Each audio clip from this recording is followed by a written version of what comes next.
How many of you out there frequent Facebook Marketplace, US Audio Mart, Craigslist, etc.? I know I watch them pretty close and occasionally make a purchase if the price is right. I am planning to add a series to this channel, beyond the reviews of new equipment, to cover some of the used items that are out there. You can find some really high quality gear, great values at a decent discount over MSRP prices. Today I'm going to cover some vintage gear. A turntable released in 1974, the BIC 960. I was doing my daily scan of Facebook Marketplace, and this ad popped up. It had next to no details, I could just see two turntables. They were listed as parts for $40. I quickly recognized the two tables as the BIC 960 and 940, of which I was very familiar. I reached out to the seller and had a bit of a strange conversation when I told him I would take them. He let me know he never stays in one place for more than 2 hours, but I could find him at the address listed. I drove 20 minutes to the other side of town and met up with the seller. He lives next to a thrift store and evidently just checks it often for items he can flip. I took a quick look at the tables. Both covers had no cracks, most everything was there, and one table had a Shure M91 ED cartridge and the other an Empire of around the same quality. The carts alone were worth the purchase, so I passed him the cash and went on my way. I wasn't so much interested in the 940, but I still cleaned it up, fixed its issues, and set it aside for a future project, or possibly one to just give away. The 960 was planned for a more thorough, but not over-the-top overhaul, get everything mechanical working, and then address the physical condition of the table. Before I take this apart, let's have a little fun jumping back to some of the original marketing for this series of BIC turntables.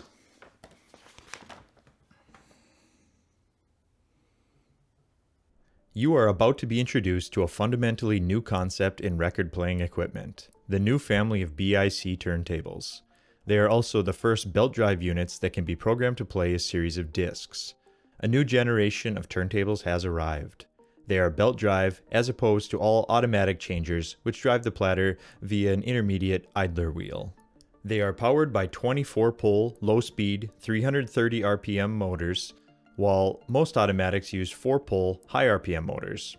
In all three areas of function, platter drive, tone arm system, and multiple play capabilities, the BIC turntables offer refinements and advancements which set them apart from everything else in the market. You have probably already noticed its low profile. This is not an optical illusion or a styling trick. The 980 and 960 are indeed as low and trim as they appear. This lack of bulk is your first cue that BIC turntables are not merely manuals with automatic features added. They are in fact originals, designed from the start to be simple as only sophisticated engineering can make them. Moving parts found in conventional automatics have been eliminated left and right. In the process, potential sources of malfunction have disappeared. Potential sources of noise and vibration have also been eliminated.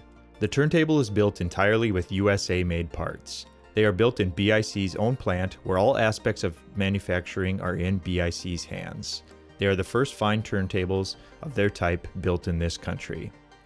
They are rugged. They are built with the best materials that can be had.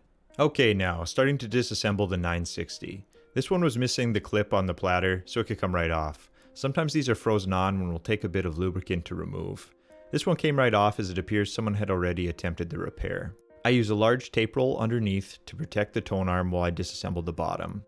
Loosen up a couple nuts from the bottom and you can separate the plinth from the mechanical portion of the table. Looking at the turntable, it was obvious what the problem was. The grease used that was supposed to be a lifetime product has dried and turned into a hard sticky wax.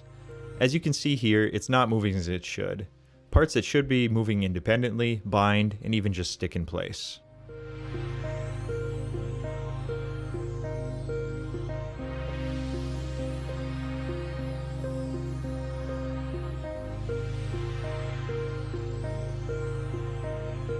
Taking a look at this, you can clearly see some of the dried wax on the bearing. This is the case with every single one of these. If you don't remove the old product, all of these tables will suffer issues with things such as tone arm drops at the wrong location, no auto return, and things like that.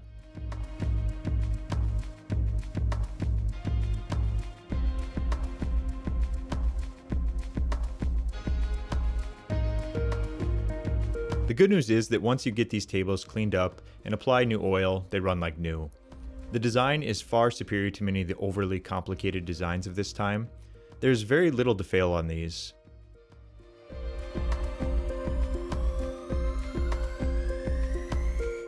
The cleaning product I like to use is isopropyl alcohol. It takes a little scrubbing, but you can remove all the hard waxes with a little bit of work.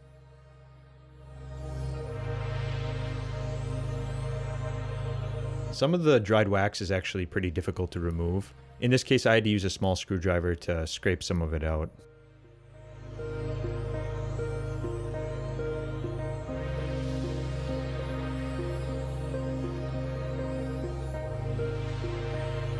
The plastic gears do not need to be oiled. Simply apply some white lithium grease or something in that class to the track that you can see I'm cleaning out with the Q-tip. Excess oil and grease is actually a detriment to this table. A little lube is required, but nothing more. Don't go searching out problems that don't exist.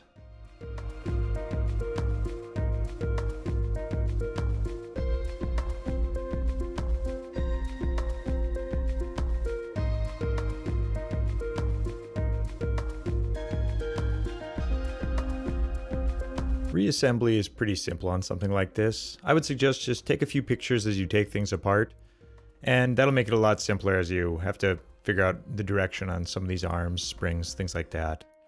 Then just apply the oil in the right locations and you should be good to go.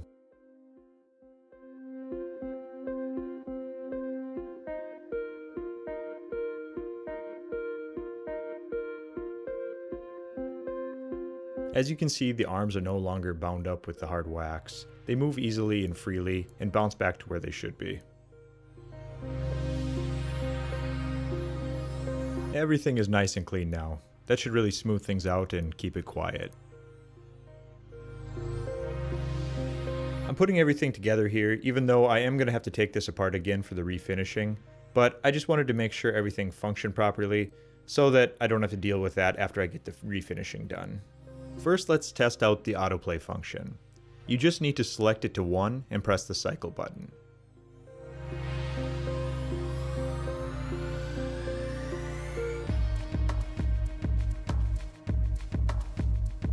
It works just as expected. What is really nice on these is that if you want to end the disc and you press cycle again, the button is very gentle. No skip or bounce of the needle. It just brings it home. The other commonly problematic part is the auto return feature. Once the read is complete, it should reach the center and then cycle itself back home and automatically turn the unit off.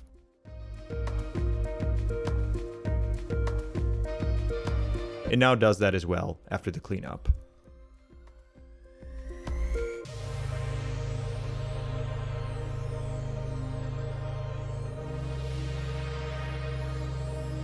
I didn't want to go crazy with the exterior refinish, but it needed something to bring it back a little bit. I disassembled just like before, as I planned to work on the walnut plinth first.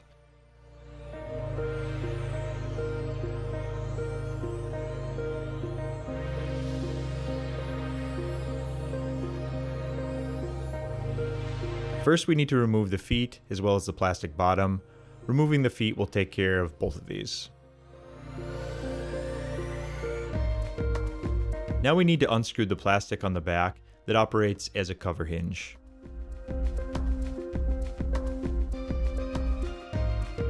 We can now sand the original finish off the walnut and remove the old glue from where the plastic hinge was screwed on.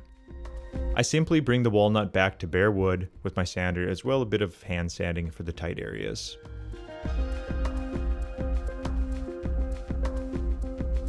Now that I have the wood set aside for finishing, I'm moving on to the top. This is actually the top for the 940, as the 960 has more of a tinted brown top. I wanted to use the clear, and it fits identical, so I'm going this route. The cover had a fair amount of scratches, but no cracks. I plan to put out a separate video on fixing covers like this that have more difficult situations, such as deep scratches, so subscribe and watch for that one if you have any interest. I am starting with a cutting pad and more aggressive compound here, then moving over to a less aggressive disc and a polish for finishing. I will link the polishing items I use in the description below. This part can take a while, and you need to be patient. Keep the pad moving and only apply the pressure that is required. You can overheat your cover and cause more damage.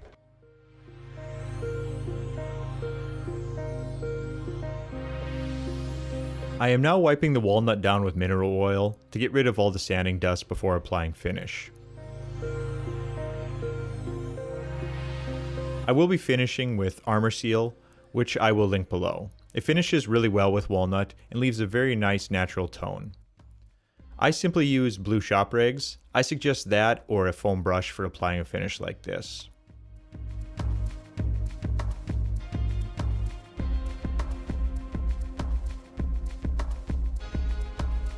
Don't worry too much about your first coat. Lightly apply the finish over coats. I would suggest 2 coats, then a light sand, then follow up with 1 more finish coat for a nice solid finish.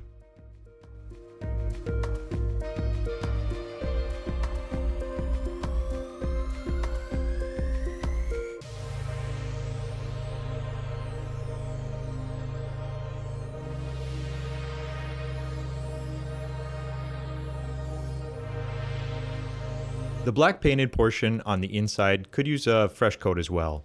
It's not very visible on this unit, but you can see around an inch of it the entire way around. My finish is dry on the walnut, so I'm using painter's tape and getting everything prepped and covered for a quick spray of the inside. I hit it with a few coats and it looked as good as new. Now time to get everything else cleaned up. First, I'm just going to clean up this unique platter. Simply just some soap and a microfiber towel is good enough to get this nice and clean. Just a whole lot of years of dust and dirty fingerprints here. The rest of the table received the same treatment. A little soap and water and some hand scrubbing in the nook and crannies.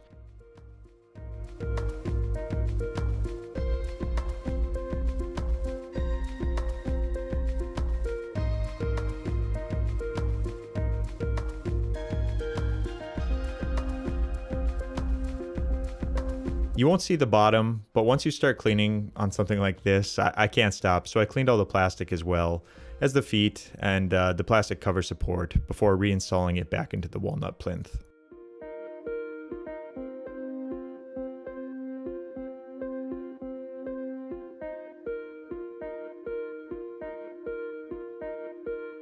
Removing the tape is always an enjoyable part on a project like this. You start to see the final product and what the unit likely looked like when it was new.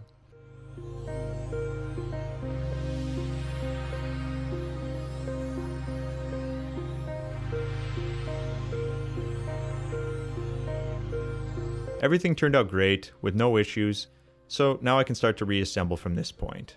It's about as simple as it gets to put back together. One of the only things to look for is that you line up the rubber suspension parts within their holes in the plinth. Other than that, just pull the power, ground, and RCA to their individual holes and bring all the parts together and lock it in with the 2 nuts.